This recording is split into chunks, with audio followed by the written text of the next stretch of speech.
Knight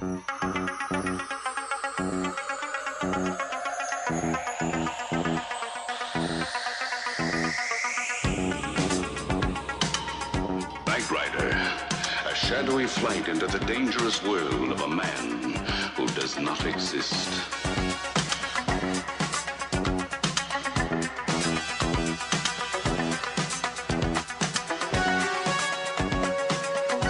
Michael Knight, a young loner on a crusade to champion the cause of the innocent, the helpless, the powerless, in a world of criminals who operate above the law.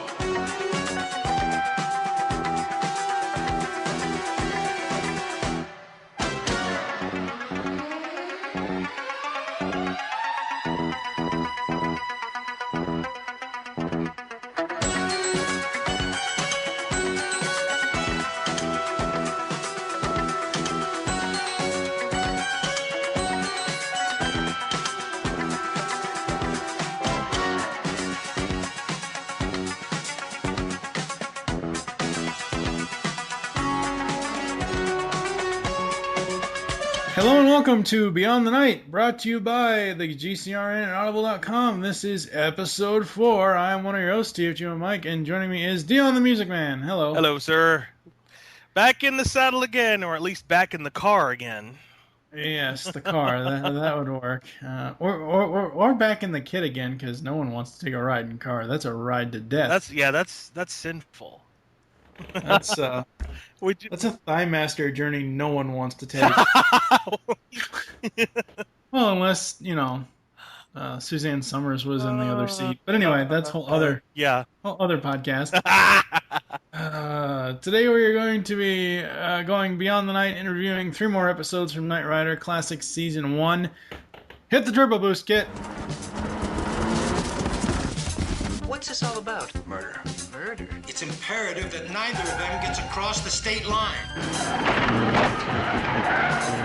Gotta buckle your seatbelt. Wait a minute. Who's driving the car? Kit. Who's Kit? I think I'm gonna be ill.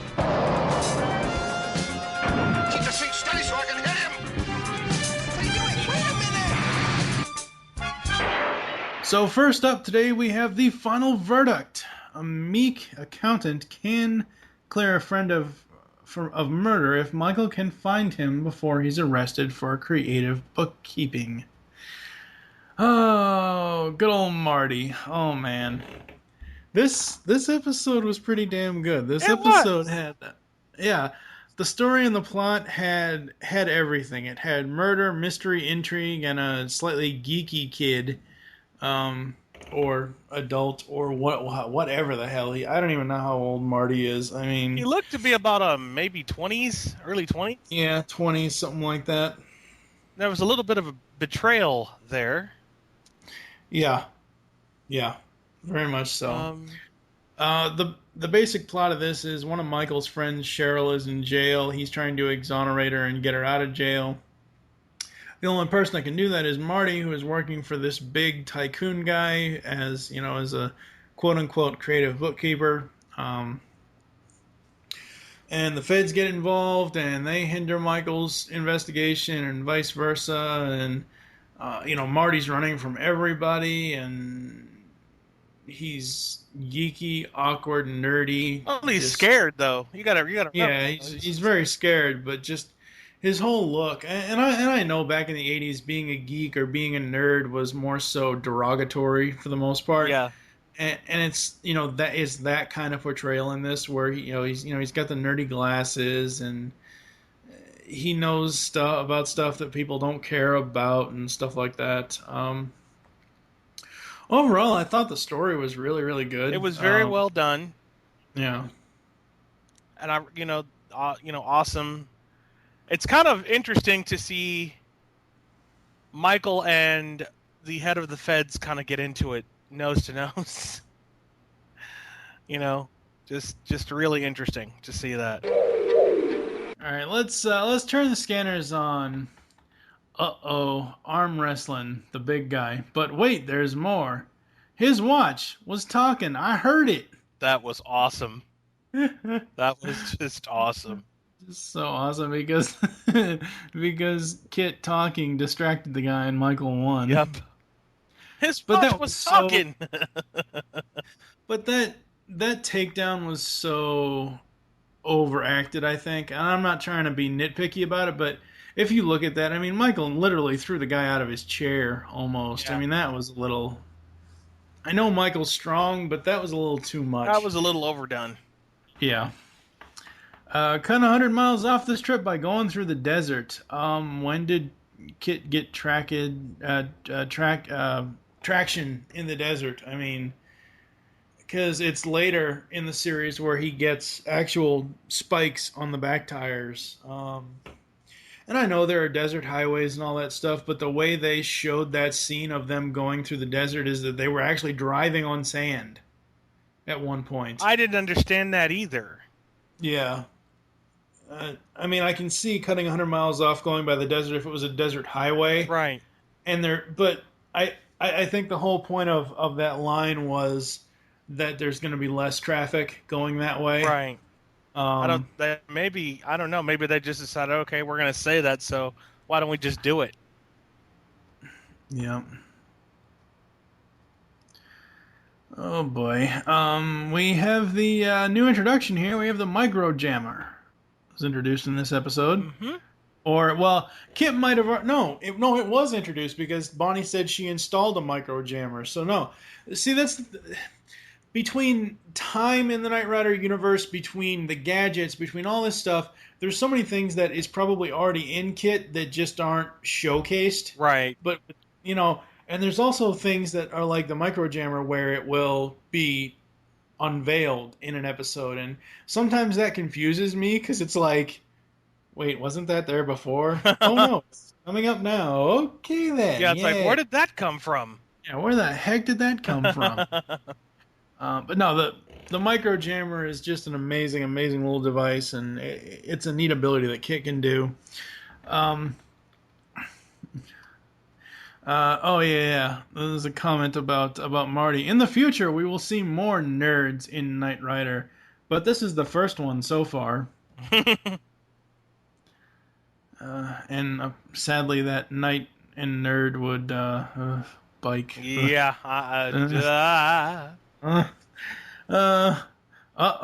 Butch rematch and the comlink is still busted, and Michael lost the he lost the second match. He lost the rematch. Mm-hmm. He must have lost the rematch because the way the episode ends is Butch is getting ready to throw him over, and it does that freeze frame thing of like, oh no, he's gonna lose. Yeah. And he's like, Kit. And he's like, your watch ain't gonna save you now. What did you like about this one? There's really not much to say about this one. I mean, the whole thing was pretty good. The arm wrestling match was funny. The first one, they both were funny, but like you said, it was kind of overacted in the first half of it. But yeah, other than that, though, the episode was very good, very well done, and because I don't want to nitpick too much and make a big deal about it. Okay. All right then. Let's turn these scanners off for the final verdict. Honestly, again, another one, this week, just like last week, is like, I'm just really enjoying watching these episodes again, because as I said, in the first couple episodes of the podcast, it's been a long time since I've gone and done a straight watch through or, watch through over, however many, weeks, months, whatever. And really, there was nothing in this that really bugged me outside of like little nitpicks of, the Justice Department not, believing who Michael, Michael is, who he says he is, blah, blah, blah, all that, legalese crap. But other than that, I mean, I didn't really have anything against this episode. Do you got anything? I think the desert scene was what kind of got me, but that was a small thing I could overlook. Yeah. Other than that, no, there's not much to say about it. There's nothing about any of these cars here that's ordinary. They'll take a hit that would send a production line model directly to car heaven. One of the security team, maybe a plant, sent in on a hit job. I have the assassination team on the scanners. Those cars are heavily armored. 5 at once could be a problem.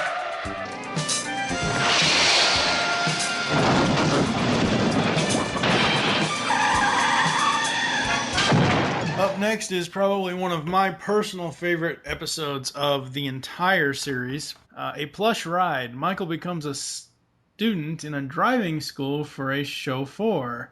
Bodyguards to expose an assassin who targets our trio of visiting third world leaders. Alright, plot-wise, first of all, we've questioned this before. Where does the Foundation get its sources? Honestly, if third world leaders were going to be coming into the country to negotiate peace, you would think the White House or the Pentagon or an actual official governmental body would be doing that. I agree.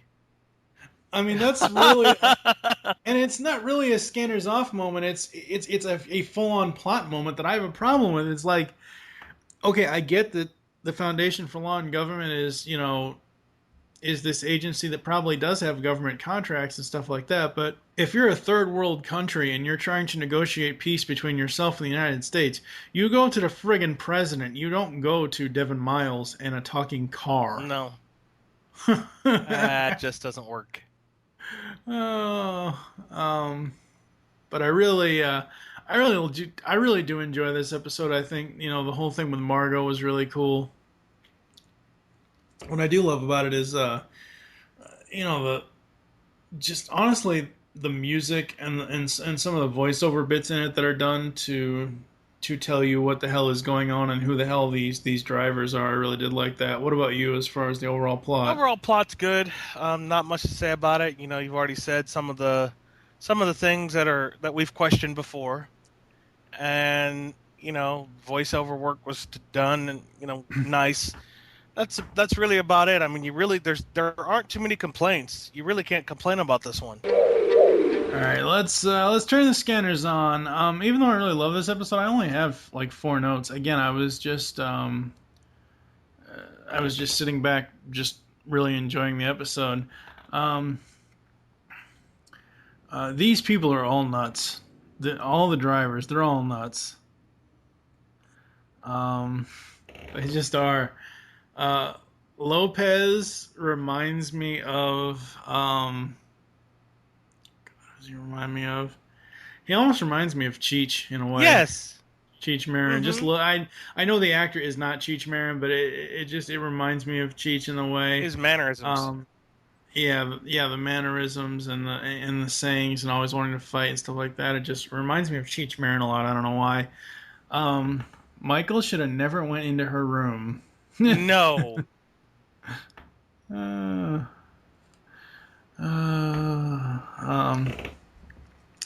That was just too close. It was a scene where it's in that one scene with that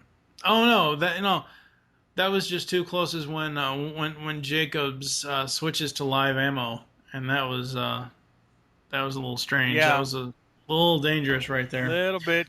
Yeah, too close for comfort. Yeah. What I really love is the visuals within Kit showing the cars and stuff. It was almost like a Pong video game, but it had slightly better graphics than Pong, but it was showing a diagram of the 2 cars interceding and the other 2 cars coming the other way.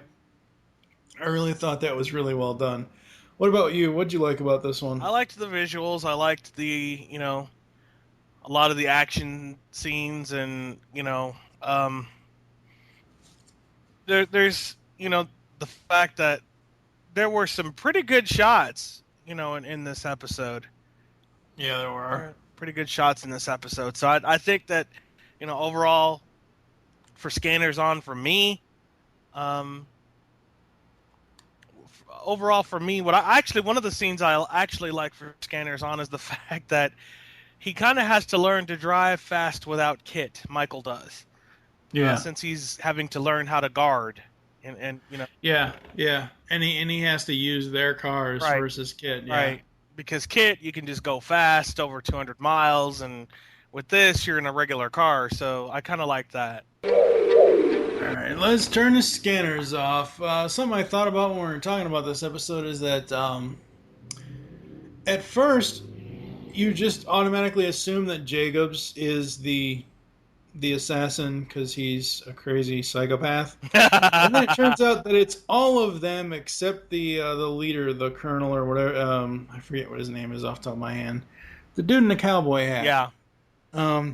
You find out that Margot, Lopez, Keller, Jacobs, you find out that all of them are the assassins. How in the Sam hell can this guy, this cowboy hat guy, hire all these people and not know that they are the assassins? That makes I didn't no understand that either. Yeah. Didn't get it. So, you know, it made no sense. Yeah, no, it made no sense to me either. And again, how can Michael owe her? She says, or Michael says, "No, kid, we got to go back. I owe that lady," or whatever else. And it's like, yeah, because seriously, she was the one, they were the one that pushed him down the hill. Well, no, I know that, but what I'm saying is like you're talking about that scene, right? Yeah, but also the fact that it's at the end when Kit says, "Why don't we just let the authorities handle her?" And he's like, "No, kid, I owe her one." And I'm thinking, I didn't understand that. I'm like, what do you owe her? Yeah, exactly. Because it's not like you were in a 6-month relationship with the chick or something. I mean, it's not like you're going to get married to her or anything. I mean, you were there for maybe 4 or 5 days. It's a week at the most. I mean, you essentially had a real-life internet relationship there, Michael. If that is even anything. I don't know. What did you have for your turning your scanners off for this one? I really don't have anything. Just the same thing you said. It's not anything to really repeat. Just the fact that, why do you need to go back and owe somebody that nearly tried to kill you? Yep, exactly. Go into surveillance mode and get ready to roll. Why would anyone want to kill me? That's what we were hoping you'd tell us. I think we just hit the jackpot, kid. We are playing right into the hands of that jackhole. Michael, look out! Look out!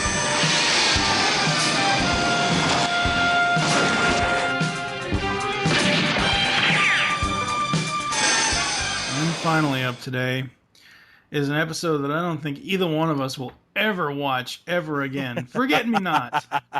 Michael's only hope of preventing the assassination of a Latin American president is a girl who knows the plan but has amnesia. Oh my God. Mickey is the most annoying character out of any television show I have ever seen. You noticed that too.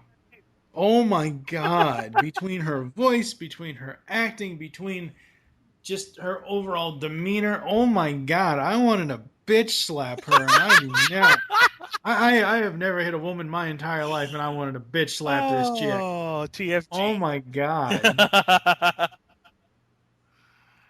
I couldn't. This is one of those throwaway episodes. This is most definitely, and not just a throwaway episode. Burn the original film that this was printed on and never print it again. Oh my God. I watched this and I'm like, say, what? There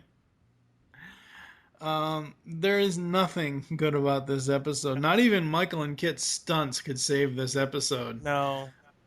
It's just nothing. There just really isn't. There's nothing there. No, as far as plot, no, not at all. Ugh. So let's turn the scanners on dimly. I only had one note here. Michael, if you don't stop driving like this, I'm gonna jump out. What? Again? Yeah. Because the first time that was my only. Yeah, I was gonna say the first time I think she jumped out, if I remember correctly. Yeah. Or she was. She jumped out and she lost her memory. She didn't know who she was. Yeah. Because she jumped out of the kidnapper's car. Yeah. She jumped out and she lost her memory. She didn't know who she was, and they had to go back and help her. And I just this episode. Why? Oh, Why? Exactly. There's nothing good to say about this episode, which means the Scanners Off segment here in a second will have a lot of bad things to say about it. So, oh be boy, prepared, podcast listeners. Be prepared. Let's turn the Scanners off. Mickey is annoying as all hell. Everything about this chick is annoying as hell. She keeps going on about this. Oh, I think I'm married to some guy named Joe, and blah blah blah blah blah. Blah. Oh, I'm gonna risk my life and go back to my old apartment and where the kidnappers can find me again. And oh wait, I find out I'm on this soap opera. Yay! Yeah. Oh, fuck you. God. Oh. This chick is so annoying. And then the other chick is like, Michael, you're not getting jealous, are you? You know, it's like, oh my God. Are you serious? Yes, the whole jealousy card. It's like, oh God. Oh. The only other note I had written down for the Scanners Off was, she gets her memory back, goes, which is what I just said, goes to her apartment and leaves the freaking door. Yeah. That's the thing about that episode. She gets her memory back, goes to her apartment, and she goes in, leaves the freaking door open so anyone can just come right the fuck in. Really? I mean, she doesn't even close her door? Come on. Especially if you're on the lam and you're running from people that are going to kill you. Not smart. I think you would close your apartment door. Oh my God, this episode.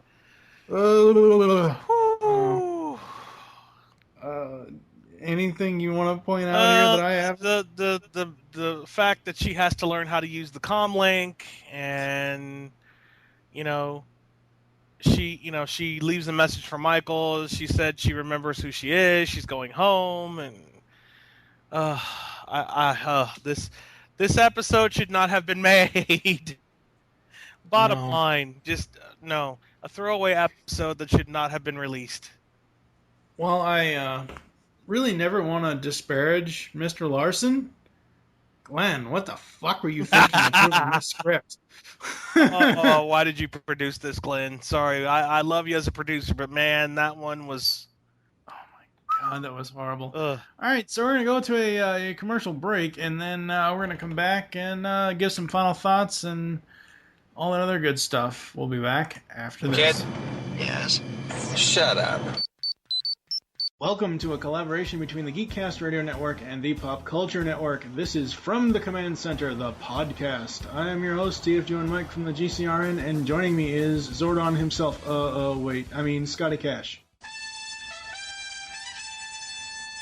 That's right, Scotty Cash from the Pop Culture Network, and today we're introducing you to the audio version of From the Command Center, the podcast that will entail our intake on Mighty Morphin Power Rangers, the episodes, the seasons, and all that other good stuff. You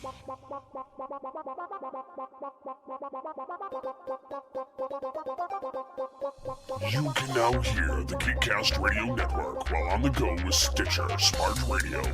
Stitcher is a free-use and talk mobile app available for your smartphone. And when you download Stitcher to hear Geekcast Radio, you'll have a chance to win money. Downloading is quick and easy. Just find Stitcher in the App Store. During registration, hit the promo code BOX and enter Geekcast Radio, all one word, to get automatically entered to win $100. The latest episodes of the shows will be waiting for you in your favorites. You'll get access to lots of other amazing shows too. Always available to you on demand, no syncing. It's Stitcher Smart Radio. Don't forget to enter promo code Geekcast Radio when you register.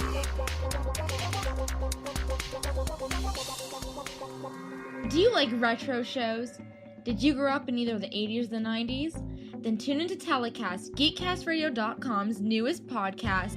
Join us here on the Telecast as we revisit some of your favorite shows, such as Clarissa Explains It All, Salute Your Shorts, Saved by the Bell, and much, much more, only on GeekCastRadio.com. Tooncast is dedicated to the cartoons we grew up with. 100 episodes and more make up one of the GCRN's most popular podcasts. Join hosts TFG and Mike, Optimus Solo, Terror the Rising Star, and tons of guest hosts. We also have voice actor and writer interviews. Tune in to Tooncast as we look back on the cartoons that defined us as geeks. You can find Tooncast on iTunes and the web at www.geekcastradio.com. Tune in.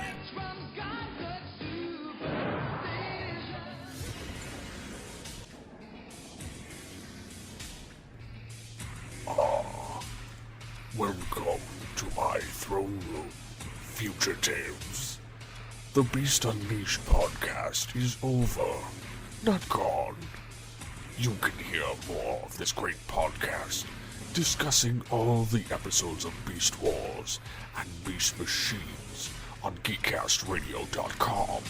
We include voice actor and writer interviews with stellar hosting by Steve, Mike, and Michael. Head on over to iTunes or the net, or else I will send you my vehicles to extract your spark and destroy you. Yes. For you, the listeners of Beyond the Night, Audible is offering a free audiobook download with a free 30-day trial to give you the opportunity to check out their service. Use audibletrial.com/geekcastradio. Okay, before we close this out, final thoughts and rankings on today's episodes. For me, I give Final Verdict a 4. I mean, it's good. I really enjoyed it, but it's not in that level of it's it's not at the end of the spectrum where it's, oh my god, it's spectacular, and it's not at the other end of the spectrum where it's, oh my god, it's car worthy. Yeah. What about you for Final Verdict? 4. I give it a 4. It's kind of the same reasons. It's a watchable episode. You know.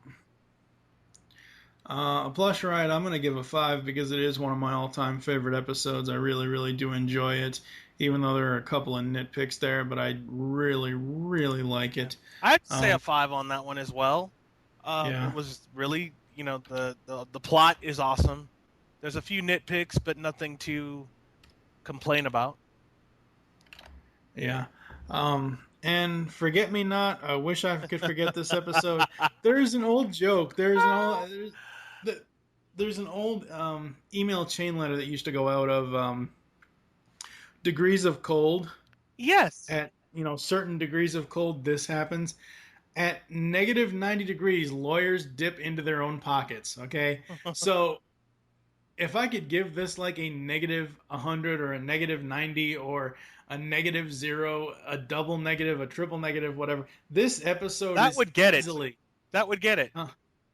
Huh? That would get it. Yes. This episode is easily one of the worst episodes of the entire series. Oh. It gets a complete 0 from me. What about you? 0 from me. I don't, like we said earlier, Glenn, why would you approve this script?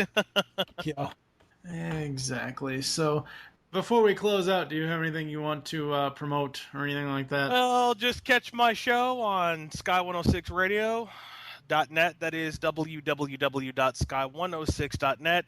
My Twitter, of course, is www.twitter.com/themusicman08. There is no number sign there. And let me know where you got the Twitter name so that I can follow you. And, of course, if you have questions about the podcast, I can certainly answer them. But, of course, TFG1 Mike is going to give you all the other contact information you're going to need as well. Yes. Thank you for joining us here on Beyond the Night. There are several ways to get in contact with us or leave feedback for the show. Visit the website, geekcastradio.com. You can comment on each and every episode post. Email us at feedback@geekcastradio.com. Follow us on Twitter. The show there is Beyond the Night. Mine is TFG1 Mike. You can also follow at Geekcast Radio for all the other network updates for all the other shows we do. Become a fan on Facebook. Go to facebook.com/geekcastradio.network. Call the voicemail line. Tell us the show you're leaving the message for and your name. 502-526-5821. We hope you enjoyed this episode of Beyond the Night and wish you'll join us next time when we'll be reviewing 3 more episodes from Knight Rider Classics Season 1. Hearts of Stone, Give Me Liberty or Give Me Death, and the Topaz Connection. 36, 24, 36. Interesting combination. Shut For now, I am TFG1 Mike with the Music Man. Kit, close the show. Michael, all 4 vehicles are converging on our position. They will impact with us in less than 10 seconds. Not if I can help it.